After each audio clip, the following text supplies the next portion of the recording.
While the world sleeps peacefully, there is a quiet group of people lying awake in the dark, staring at the ceiling, replaying the entire day in their heads, conversations, decisions, small mistakes, things they said, things they didn't say. And according to psychology, this nightly mental marathon isn't random, it's a pattern, a very specific one.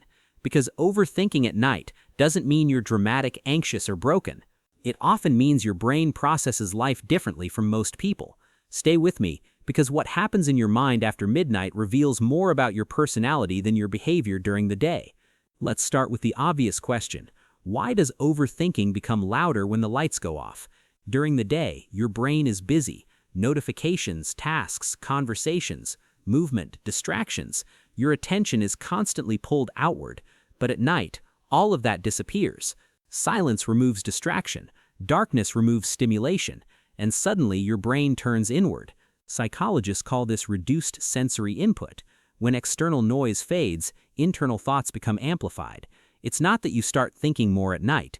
It's that you finally hear what your mind has been saying all day, underneath the noise, quietly, without interruption or distraction from outside influences.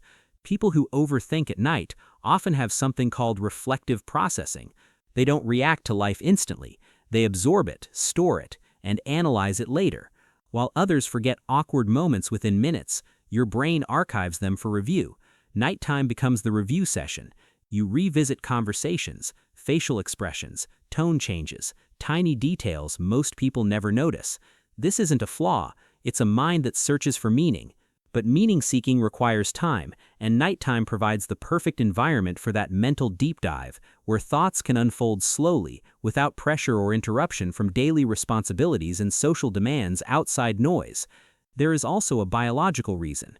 At night, cortisol levels drop and melatonin rises. Your body prepares for rest, but your mind becomes less guarded. During the day, stress hormones keep thoughts structured and practical. At night, that structure loosens. Emotions mix with memories, imagination mixes with reality. Your brain enters a state where thoughts are less filtered and more exploratory. That's why a small comment from earlier can suddenly feel enormous at midnight. When mental barriers lower, unresolved feelings surface more clearly and demand quiet attention from your tired but curious mind, seeking closure and understanding before sleep arrives. Overthinkers at night also tend to be high in emotional awareness.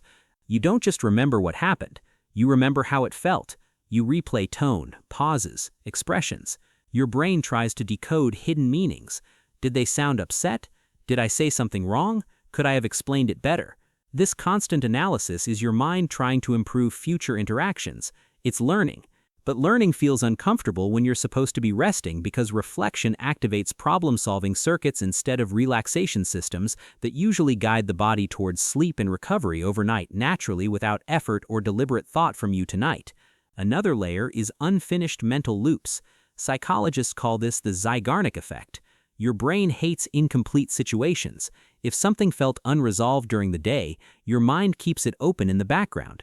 Nighttime, free from distraction, becomes the moment those loops demand attention.